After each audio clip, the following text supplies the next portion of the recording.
it matters if you are fighting the aging process tooth and nail or if you are embracing it. We all just would like to age gracefully, but there are a few mistakes that we can make that will instantly age us. And by that, I mean not just like, oh, it's going to reveal what age you actually are that you're trying to conceal. No, no, no. As in make you appear older than you actually are. I kind of gathered all of these tips from observing women in their 60s, 70s, 80s who I feel like are just living their best lives. Like they are totally in tune with who they are, what their style is, whether it's a style I would adopt for myself or not, it doesn't matter. They are just being very unapologetically themselves. I feel like this first mistake is one that so many women specifically can relate to, and that is the attempt to be all things to all people. We cannot possibly please everybody. We cannot fill everybody's cup around us. We can't be the sun, the moon, and the stars to every person in our lives.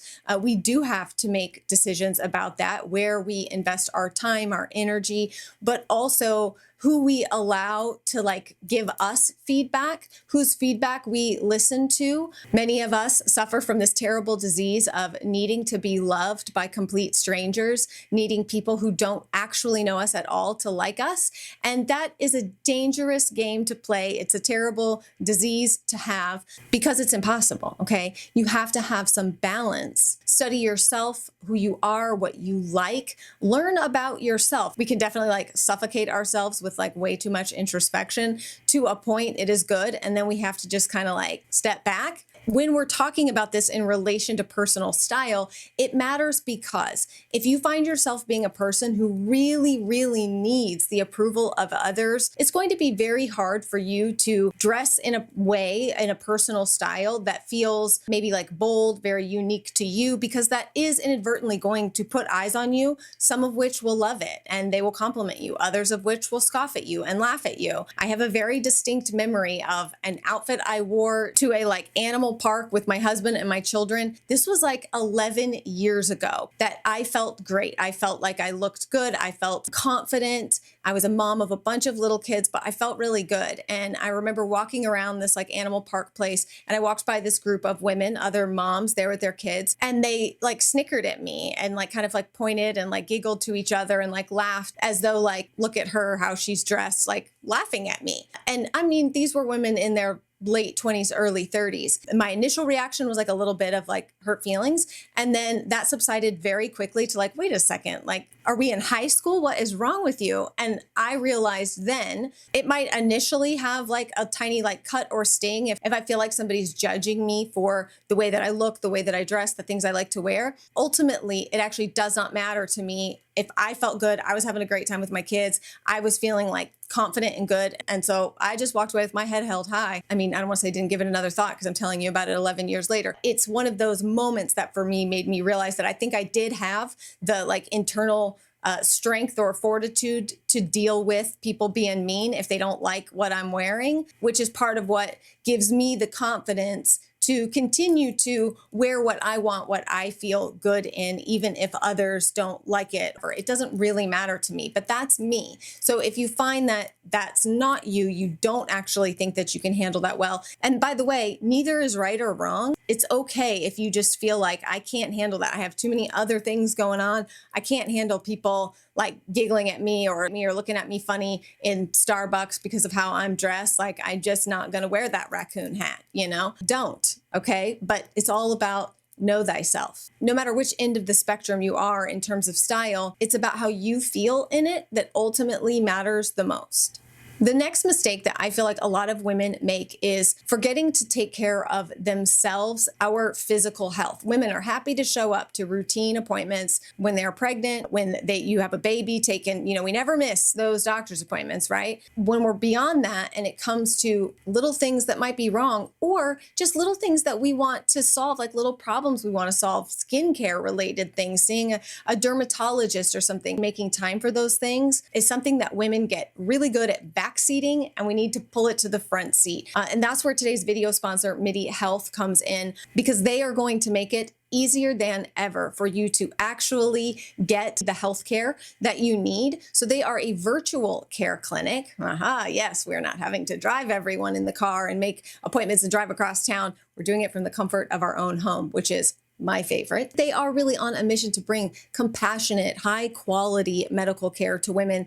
They are accepted by insurance plans in all 50 states. So there's definitely an option for you. Whether you want to talk to a clinician about perimenopause, menopause, skincare, like whatever sort of this holistic picture of your health that you want to see a clinician for, they make it very easy to then just schedule a virtual visit. You hop on, you could do it on your phone, on your computer. You do basically like a virtual Zoom conversation with your clinician. It's one of the easiest visits like that I've ever had. My clinician was amazing. She really they just listened to what are your symptoms? What's going on? What do you need help with? It was very conversational, which was amazing for me. And I felt like I was able to explain to her, here's what's going on. Here's what I'm seeing. Here's what I'm noticing. She recommended 2 different products, then asked me a few more questions. I kind of gave her some feedback and we narrowed it down to just one, an estrogen cream. It was just simple and easy. As soon as the visit was over, we hung up. She called it into my pharmacy. I picked it up and I've started using it. So she even mentioned that she had actually just started using this same cream because so many of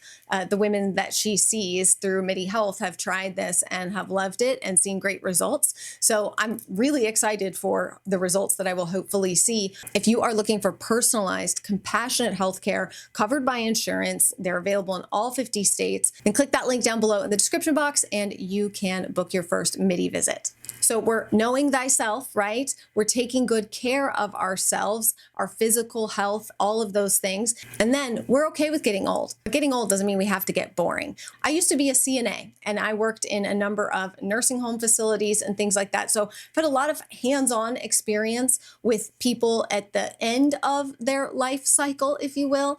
And there was definitely things that stood out to me apart from any diseases or pathology that would affect this. Women who kept their sense of humor, who kept being curious and were interested in learning new things or meeting people, talking, seemed so much happier and more youthful. And like aging was not the worst thing in the world to them versus the women who became we kind of all know that stereotype of the old curmudgeon-y woman, right? She's just set in her ways and yelling at you to get off her lawn. And while I'm well aware that there are life circumstances that can sort of harden people over the years, we still have choice. We still have the ability to choose who and how we want to be as we age. Do we want to continue to be curious and have interests and hobbies and learn things? Or do we want to just become stagnant and boring and grumpy and grouchy?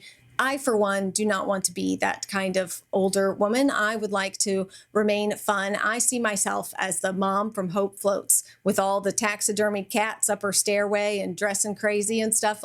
That's how I see myself. I, first of all, love her style in that movie.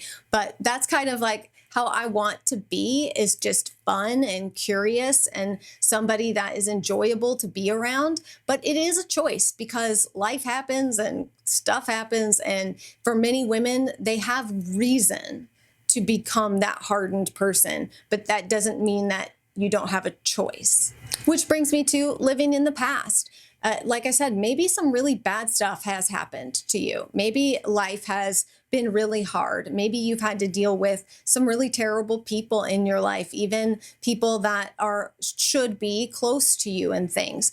We can't change that. You can't go back and change what has been. You can only make decisions for what is to come and how you will move forward. The next mistake is overlooking the power of accessories. My favorite movie, my favorite movie of all time is Steel Magnolias, and Clary just has to be one of my favorite characters of all time. And when she says, the only thing that separates us from the animals is our ability to accessorize. It's very true, okay? Animals, man, look at them. I mean, God made them in these just flamboyant colors and beautiful hair and tails and all of this fabulousness. Some have built-in eyeliner. I mean, my goodness, okay? But they can't accessorize that, all right? So maybe you're just a boring old brown bear that you can't get yourself a white fur coat, some boots, a great necklace, earrings. you are what you are, okay? But we as humans, we can accessorize, we can wear hats, we can wear necklaces. One of the best things about fashion for 2025 is that bold statement earrings, necklaces, and things are back, baby. Now, you might not want to bust out the same ones you had in 2015 if those are still like hanging around somewhere in the back of your closet. Beads, large beads, dangly earrings, statement earrings, layering necklaces and stuff. All of this is like back in style, which is amazing because it means we really get to experiment, especially like accessories often are a very easy way to experiment because they're not as expensive as like buying all new clothing to go for a trend or something. But if you want, I'm going to use this as an example. Let's just say you want to step more and try like a little bit more of like a boho look. Okay. You can do that with a pair of jeans and a plain t-shirt that you already own by adding a couple of accessories. And then those accessories will translate across multiple outfits that you have. So accessories are a lower threshold, right? A lower point of entry as far as price goes typically, but also can translate across multiple outfits. So you can kind of test out that trend or look or style that you're wanting to try without revamping your whole wardrobe. You're just tossing on new accessories. All right, the next thing that ages us is an unwillingness to ever try anything new. We're talking about fashion mostly, in this regard, but I do think that applies in many areas. But fashion, especially, if you have just been like, well, this is just how I dress. I don't like it. I don't necessarily feel good. I would like to feel more youthful, or I do feel a little like older and frumpy looking, but it's just, this is what I've done. By closing ourselves off to the possibility of what that other kind of style or trend or garment or piece would look like on us, you're going to get stuck in a rut and feel like you're just wearing the same things over and over again. And if you're fine with that, you're probably not watching this video. You're probably watching this video because you're not fine with that. And this is very often seen in women who feel like I said, stuck in a rut.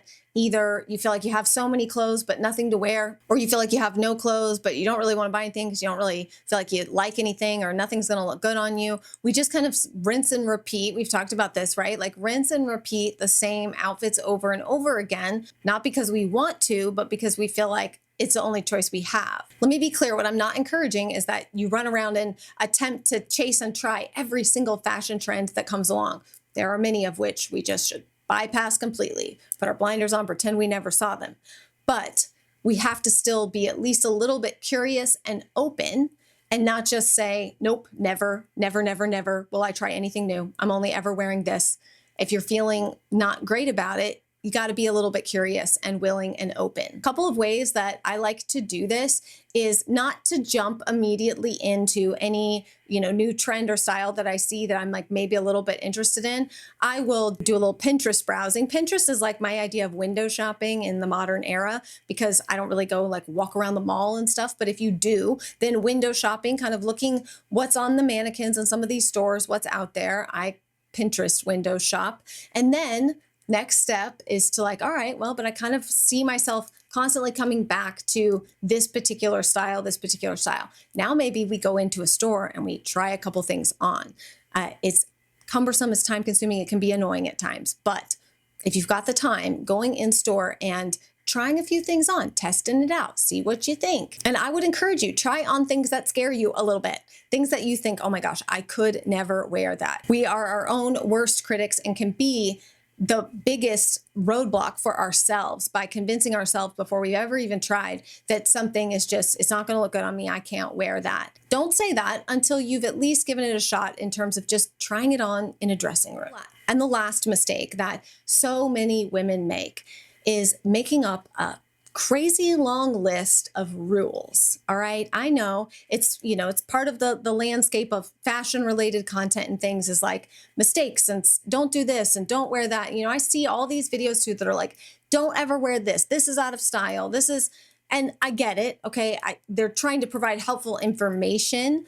And most of them will say when you actually click on the video, they're like, hey, listen, I still wear this thing. Or if you want to wear it, wear it.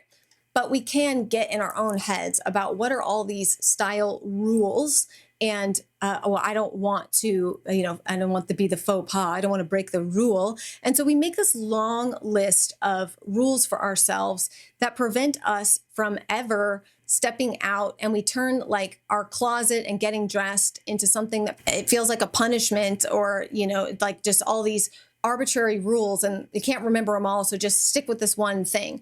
I'm a huge proponent of that. Fashion should be fun. As I say, like, life is too short to wear boring clothes, to feel like you don't get to dress like yourself. Fashion should be fun. You should be able to express yourself and what you're feeling. I do feel like modern fashion has come a long way in terms of not giving us all of these kind of seemingly like arbitrary rules, or rules that maybe once upon a time were well-intentioned, but we've realized are not actually all that applicable. Especially if you're like in the over 40 age, then you have a distinct memory of all of the fashion magazines, all the magazines at like the checkout stand with all the fashion rules, and like, you can't wear this color after this time, and if you're over this size, you can't wear stripe. We just got all in our head about all of the rules of fashion, and that can be a really hard thing to break when it's been like so drilled into our heads for so many years. But I would encourage you to let go of a lot of that, okay? It's a new time, it's a new day, it's a new time where we recognize that what matters most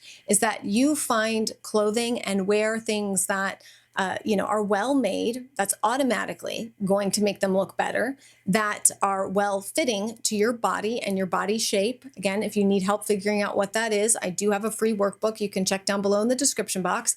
But knowing your body shape and what styles are going to look best on it, again, rules are meant to be broken by those who know them. So I'm not saying because you have X body shape, you can never wear this style. I'm saying that you should know what tends to look best on your body shape. And then if you choose to break that rule, you can do it intentionally and make sure that you're, kind of finding the balance, striking the balance in another way in your overall outfit. It will give you confidence. That knowledge will give you confidence. And that confidence is very important because our clothes and what we wear should make us feel good. Shouldn't make us feel like we're peacocking, shouldn't make us feel like we're trying too hard. We should just feel confident, feel like we're getting to be ourselves. And one of the most important things is, of course, that your wardrobe, your clothing, it fits into the lifestyle that you currently have and are living. So as much fun as dressing up is, we don't need a closet full of clothes if that's not like dress up clothes, dresses to go out. If we're not going out and doing stuff, then those are just going to sit there, right? So if you find that basics are your thing, that you're wearing those most of the time, then you should have a closet made up mostly of the basics and comfortable things that you are happy, excited to put on every day. You love them, you feel good in them, they're comfortable, whatever color, print, pattern they are, it doesn't matter, that you're wearing clothes that you feel really good in with the copious amounts of clothes that exist in this world today, all right? Whether you're buying new, thrifting, it doesn't matter. Again, price points that can sort of match everyone's budget. There's no sense at all in wearing clothes that you do not feel good in. I promise you, there's clothes that you will feel good in out there. The confidence and feeling good in what you're wearing, I think, is the most important aspect of all of it, that you feel really good. You feel like you're yourself, even if other people around you are like, you don't normally wear hats like that, but that doesn't seem like you. It might not seem like you to them, because they've never seen that side of you. But inside, like, this is part of me. I love this. I just haven't worn it because I felt like other people would make fun of me or not like it, but I love it, okay? So when I say feeling confident, feeling like you, that could still be a very different version than what you're currently wearing. But it doesn't mean that it's not the correct version, the version for you that will make you happiest in the long run. Remember, fashion is supposed to be fun. No amount of makeup and great fashion can fix if you are a nasty person on the inside, all right? So we're not going to get old and cranky. We're going to age with some grace, some humility, some humor, and hopefully a little bit of our own flair and our own style.